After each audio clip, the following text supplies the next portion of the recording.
Hi guys, welcome to learn with HKR. तो आज इस वीडियो के अंदर मैं आपको बताने वाला हूँ रिकर्जन के बारे में कि रिकर्जन क्या होता है और हम उसे किस तरीके से यूज़ कर सकते हैं, और साथ ही साथ मैं आपको बताऊंगा कि रिकर्सिव फंक्शन किस तरीके से क्रिएट किए जाते हैं। तो बस उसके लिए आपको करना है क्या है, वीडियो को लास्ट तक देखना है गाइस। और साथ ही साथ अगर आपको वीडियो अच्छी लगती है तो वीडियो को लाइक जरूर कर देना। और बिना टाइम को वेस्ट करते हुए मैं आपको बताता हूँ रिकर्जन के बारे में। तो उसके लिए मैं क्या करूंगा, जल्दी से एक फंक्शन क्रिएट करूंगा। तो उसके लिए हम लिखेंगे यहाँ पे डेफ करके मैंने क्या करा, यहाँ पे ग्रीट नाम का फंक्शन क्रिएट कर लिया। और उसके बाद मैंने लगा यहाँ पे ब्रैकेट और कॉलन लगा के मैं फंक्शन की डेफिनेशन के अंदर आ गया। उसके बाद मैं क्या चाहता हूँ कि ये फंक्शन प्रिंट करे क्या, हेलो। उसके बाद मैंने क्या कर दिया, इसके अंदर टाइप कर दिया हेलो। हेलो टाइप करने के बाद मैं क्या करूँगा, फंक्शन से बाहर आके फंक्शन को कॉल कर दूंगा। फंक्शन को कॉल करने का तरीका ये होता है गाइस, आप इसे सेव करोगे और सेव करने के बाद अगर आप इसे रन करते हो तो रन करने के बाद देखो गाइस, यहाँ पे हमारा हेलो प्रिंट हो जाता है, जो कि बिल्कुल नॉर्मल था। अब मुझे क्या करना है, इस हेलो को मल्टीपल टाइम प्रिंट कराना है। तो आप क्या कर सकते हो, यहाँ पे मल्टीपल टाइम प्रिंट कराने के लिए आप यहाँ पे लूप का यूज कर सकते हो। लेकिन अगर मैंने आपसे बोला कि मुझे यहाँ पे लूप का यूज नहीं करना, बस मेरे पास ये फंक्शन है और इसी फंक्शन से मुझे क्या करना है, हेलो को मल्टीपल टाइम प्रिंट कराना है, तो वो आप कैसे कर सकते हो, तो वो हमें यहाँ पे जानना है। तो मैं आपको बताता हूँ बिना टाइम को वेस्ट करते हुए। तो उसके लिए आप क्या करोगे, अपने फंक्शन के अंदर आकर, जहाँ पर आपने फंक्शन को डिफाइन करा है उसी डेफिनेशन के अंदर आकर आप क्या करोगे, अपने फंक्शन को एक बार कॉल कर दोगे। उससे होगा क्या गाइस, मैं आपको बताता हूँ कि जब हमने यहाँ पे इस फंक्शन को कॉल करा ग्रीट नाम के, तो ये कहाँ जाएगा, यहाँ पर आ जाएगा। यहाँ पर आने के बाद ये क्या करेगा, हेलो को प्रिंट कर देगा। हेलो को प्रिंट करने के बाद वो क्या करेगा, दोबारा से ग्रीट वाले फंक्शन को कॉल करेगा। और जैसे ही वो क्या करेगा, इस ग्रीट वाले फंक्शन को कॉल करेगा, तो इस ग्रीट वाले फंक्शन को कॉल करने के बाद उसका कंट्रोल कहाँ आ गया, अगेन इस पे आ गया। इस पे आने के बाद वो क्या करेगा, अगेन हेलो को प्रिंट कर देगा। और जैसे ही वो यहाँ पे हेलो को प्रिंट करता है, फिर कहाँ जाएगा, वो ग्रीट वाले फंक्शन के ऊपर आ जाएगा। तो गाइस यहाँ पे ये तो समझ आ गया कि हेलो को मल्टीपल टाइम प्रिंट कर सकता है, लेकिन कब तक, कहाँ जाकर इसकी लिमिट रुक जाएगी। तो मैं एक काम करता हूँ, इसको रन करके ही दिखाता हूँ कि ये कहाँ पर जाकर रुकेगा। तो मैंने क्या करा, फाइल को सेव करा और सेव करने के बाद मैंने करा फाइल को रन। तो रन करने के बाद देखो गाइस, इसने क्या करा, यहाँ पे हेलो प्रिंट कर दिया। और हेलो कितनी बार प्रिंट करा है, मल्टीपल टाइम। तो मैं इसे नीचे स्क्रॉल करता हूँ गाइस, देखना है यहाँ पे कितनी बार हेलो प्रिंट कर रखा है। काफी टाइम हेलो इसने प्रिंट कर दिया है, लेकिन मैं जाता हूँ सबसे नीचे। और उसके बाद मैं आ गया यहाँ पे सबसे नीचे, और मुझे यहाँ पे क्या मिला गाइस, देख सकते हो आप मुझे यहाँ पे क्या मिला। तो यहाँ पे देखो गाइस, इसने दे दिया हमें यहाँ पे एक एरर। और एरर क्या है, जैसे कि मैंने आपको बताया था, हमने क्या करा, फंक्शन के अंदर फंक्शन को ही कॉल कर दिया। मतलब जो फंक्शन हमने डिफाइन करा था, उसी डिफाइन वाले फंक्शन को हमने क्या करा, उसी फंक्शन के अंदर कॉल कर दिया। और जब कोई फंक्शन खुद को ही कॉल करता है, तो वहीं से आपका निकल के आता है क्या, रिकर्जन। और हमने यहाँ पे यही करा था कि ग्रीट वाले फंक्शन के अंदर ही फंक्शन को कॉल कर दिया था, ग्रीट को। तो इसलिए इसने हमें यहाँ पे क्या दे दिया, रिकर्जन एरर दे दिया। लेकिन टेक्निकली सोचा जाए तो इसे हमें यहाँ पे एरर नहीं देना चाहिए था, क्योंकि नॉर्मल हमारा फंक्शन तो वर्क कर रहा है। उसे क्या करना चाहिए था, यहाँ पे इनफाइनाइट हेलो को प्रिंट करना चाहिए था। मतलब हेलो को प्रिंट करता रहता करता रहता करता रहता। लेकिन गाइस इसने ऐसा नहीं करा। और इसने ऐसा क्यों नहीं करा, तो मैं आपको बताता हूँ। क्योंकि कभी भी आप फंक्शन के अंदर फंक्शन को कॉल करते हो, तो उसकी पाइथन ने क्या कर रखी है, एक लिमिट सेट कर रखी है कि आप इतने टाइम्स क्या कर सकते हो, फंक्शन को कॉल कर सकते हो। और उसके बाद अगर आप इससे ज्यादा कॉल करते हो तो ये क्या करेगा, आपको रिकर्जन एरर दे देगा। और यहाँ पर हुआ भी यही कि हमने तो यहाँ पे कोई लिमिट डिफाइन करी ही नहीं। तो पाइथन ने क्या करा, अपनी लिमिट को चेक करा कि उसकी लिमिट से ये ज्यादा बार कॉल हो चुका है, तो इसलिए पाइथन ने क्या करा, आपको यहाँ पे एरर दे दिया।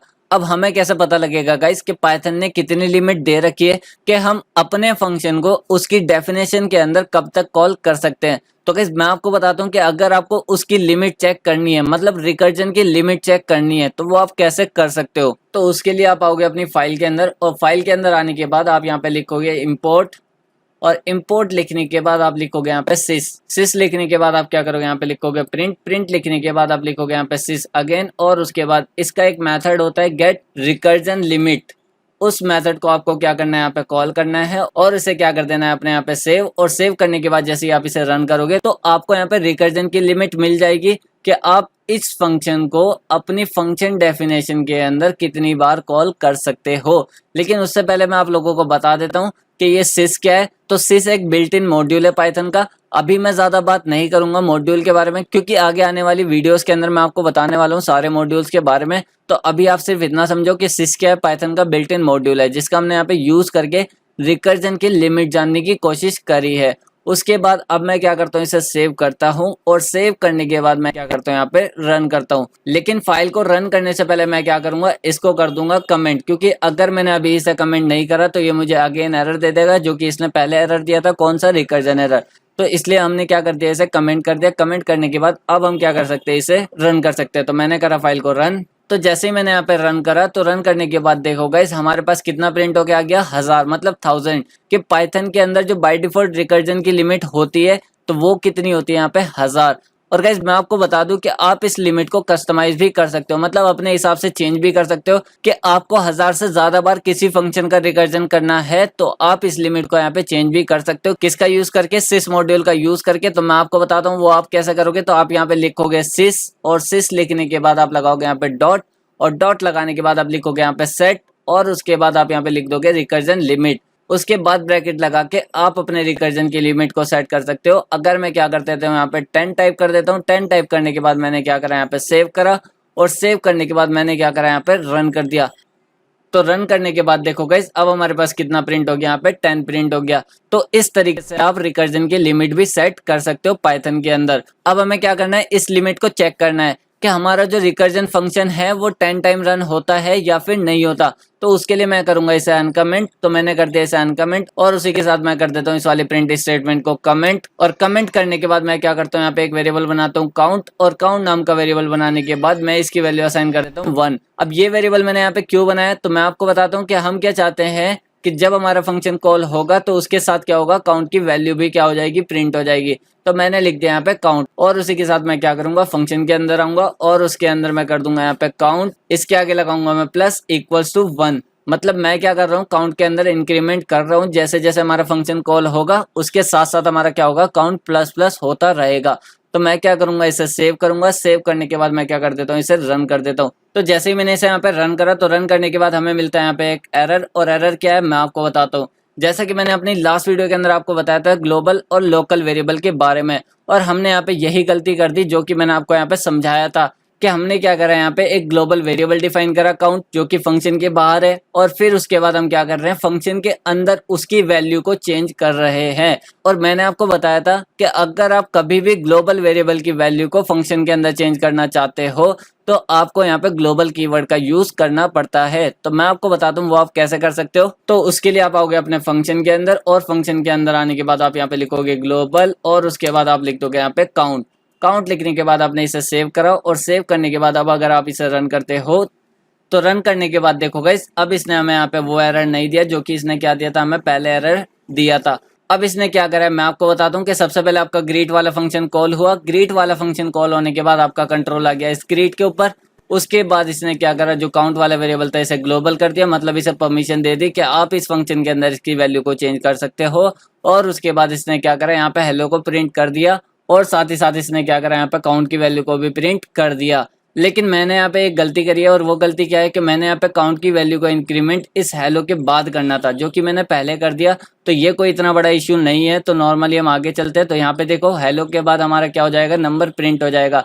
पहले काउंट की वैल्यू कितनी थी 1, अब कितनी हो गई 2, क्योंकि हमने क्या करा 1 के अंदर 1 प्लस कर दिया, तो अब कितनी वैल्यू हो गई 2 हो गई। तो इसी के साथ इसने क्या करा, यहाँ पे हेलो को प्रिंट करा दिया, वो भी क्या, हेलो 2, क्योंकि काउंट की वैल्यू कितनी थी आपकी 2 थी। और उसके बाद क्या हुआ, आपका ग्रीट वाला फंक्शन अगेन कॉल हो गया, तो ये अगेन ऊपर गया, फिर इसे ग्लोबल करा, फिर इसकी वैल्यू को प्लस प्लस करा, जो कि काउंट की वैल्यू कितनी थी पहले 2 थी, अब इसके अंदर 1 प्लस हो गई, तो अब कितनी हो गई, यहाँ पे 3 हो गई। तो इसने क्या करा, हेलो के बाद क्या प्रिंट करा, यहाँ पे 3 प्रिंट कराया। तो देख सकते हो गाइस यहाँ पे आपका 3 आ गया। और इसी तरीके से आपका जो फंक्शन रन हुआ वो कितनी टाइम रन हुआ, 6 टाइम। लेकिन 6 टाइम रन होने के बाद इसने हमें अगेन वही एरर दिया जो कि इसने हमें पहले दे दिया था, कौन सा, रिकर्जन एरर। क्योंकि अब हमने रिकर्जन की लिमिट सेट करी थी कितनी, 10। और अगर हम क्या करते हैं, रिकर्जन की लिमिट को सेट नहीं करते तो बाय डिफॉल्ट पाइथन के अंदर 1000 लिमिट होती है रिकर्जन की, तो ये उस लिमिट के हिसाब से आपको एरर दे देता। तो गाइस यही होता है आपका रिकर्जन। नॉर्मल रिकर्जन का मतलब होता है कि फंक्शन के अंदर किसी फंक्शन को कॉल करना। तो गाइस आशा करता हूँ आपको रिकर्जन समझ आया होगा।